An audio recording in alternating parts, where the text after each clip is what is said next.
पूरी स्टोरी पता है। मेरे मम्मा पापा बहुत अच्छी फैमिली से बिलोंग करते हैं। पापा का खुद का बिजनेस था, लेकिन वो बिजनेस बहुत ज़्यादा लॉसेस में चला गया। और मेरा ब्रदर, हम दोनों, एक दिन पापा ने बोला कि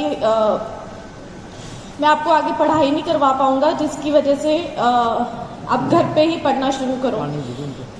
उस टाइम पे बहुत ज़्यादा चैलेंजेस थे। मेरी उम्र 16 साल की थी एट दैट टाइम, और मैं एक 500 रुपये के स्कूल में पढ़ाने जाया करती थी, सिर्फ घर चलाने के लिए।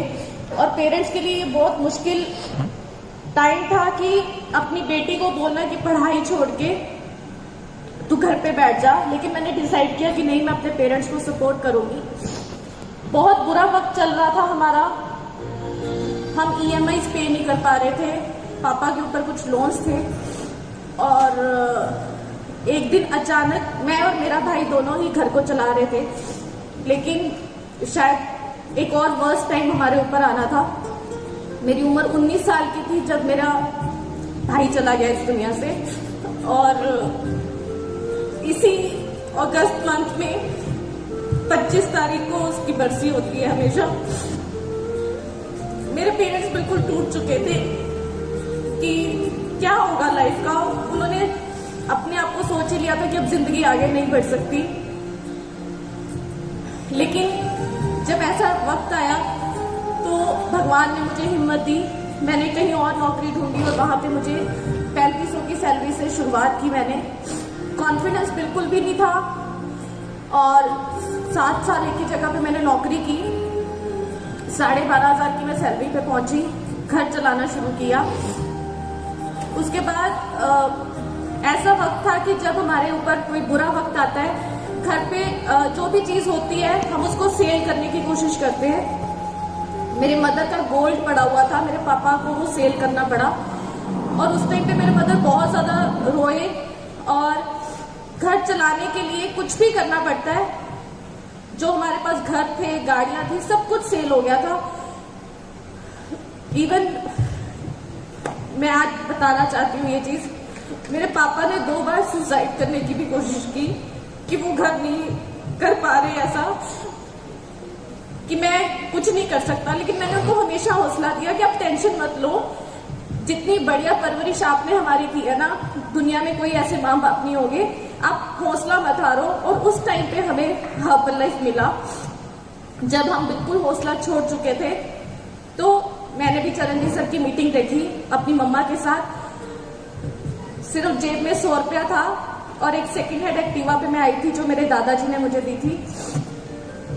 उस मीटिंग को देख के ऐसे लगा कि जैसे कहते हैं ना कि भगवान खुद नहीं आता, वो किसी ना किसी को भेजता है। तो भगवान खुद नहीं आया, भगवान के रूप में चरणजीत सर मेरी लाइफ में आ गए। और उन्होंने, जब मैंने सर की मीटिंग को सुना, मैंने मम्मा को बोला कि मम्मा ये काम मैं करूंगी, क्योंकि ये वो काम है जिससे शायद मैं अपने घर में एक नया सुधार लेके आ सकूं। उस टाइम पे सपने नहीं थे, क्योंकि सपना सिर्फ इतना था कि घर को अच्छे से चला सके, और कोई सपना नहीं था। लेकिन यहाँ पे आके मेरे सपने बने, और मैंने सपनों को पूरा करना शुरू किया। आज मेरे पेरेंट्स को मेरे पे बहुत प्राउड फील होता है। जब मैं स्टार्टिंग में आई, शायद सर को याद होगा, मैं रात को 11-11 बजे घर पे जाती थी, क्योंकि मैं जॉब में थी, और जो मुझे रात को टाइम मिलता था उसमें मैं काम करती थी। तो गली मोहल्ले वाले बहुत बातें करते थे कि लड़की जाती है सुबह जल्दी, रात को लेट आती है। लेकिन एक ही मैसेज दूंगी, उनकी मत सुनना। सर सही बोलते हैं, उन्होंने आपके घर का बिजली का बिल नहीं भरना, उन्होंने आपके बच्चे स्कूल की फीस पे करने के लिए नहीं भेजने। और मैंने वही चीज जो ट्रेनिंग से सीखा, उस चीज को डिसाइड किया कि मुझे लोगों की बातों को नहीं सुनना, अपने पेरेंट्स को समझाया।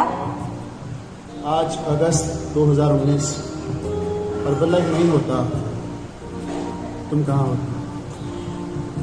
सर आज भी नौकरी कर रही होती। मेरे मदर फादर जिस घर में रहते थे, हम तीनों, मेरा भाई भी जिस घर में रहते थे, एक ही घर में 4 कमरे थे, और चारों अलग अलग लोग रहते थे, और एक ही वॉशरूम होता था जिसको हम लोग शेयर करते थे। और मेरे फैमिली जिस बहुत रिच फैमिली से है, वो लोग, वो कभी सोच नहीं सकते थे कि एक वॉशरूम भी किसी के साथ शेयर करना पड़ेगा। तो सर वही वक्त होता और आज मैं 20,000 की सैलरी पे होती, इससे ज़्यादा नहीं। लेकिन सर आज हर्बल लाइफ है जिसकी वजह से मैंने अपने पेरेंट्स को 2 गाड़ियां गिफ्ट की हैं।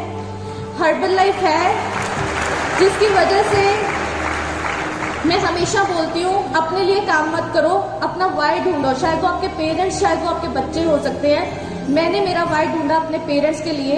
आज जब भी कोई मौका आता है, कोई भी सेलिब्रेशन होता है, मेरे मम्मा को कोई बर्थडे होता है, एनिवर्सरी होती है, मैं उनको डायमंड से नीचे गिफ्ट नहीं करती हूँ, क्योंकि उन्होंने कभी अपना गोल्ड सेल किया था हमारे लिए, हमें खाना खिलाने के लिए। और आज 20,000 की सैलरी पे होती है। अगर हर्बल लाइफ नहीं होता, पिछले महीने का चेक 7,13,000 का है। और बहुत अच्छा लगता है जब अपने पेरेंट्स को इंटरनेशनल लेकर जाती हूँ, वेकेशंस क्वालिफाई करके अपने पेरेंट्स को बाहर घुमाने लेके जाती हूँ। और अगर हर्बल लाइफ ना होता तो शायद एक अच्छी बेटी भी ना बन पाती। आज बेटी के साथ साथ उनका बेटा भी बनी हूँ, बिकॉज हर्बल लाइफ मेरे पास है।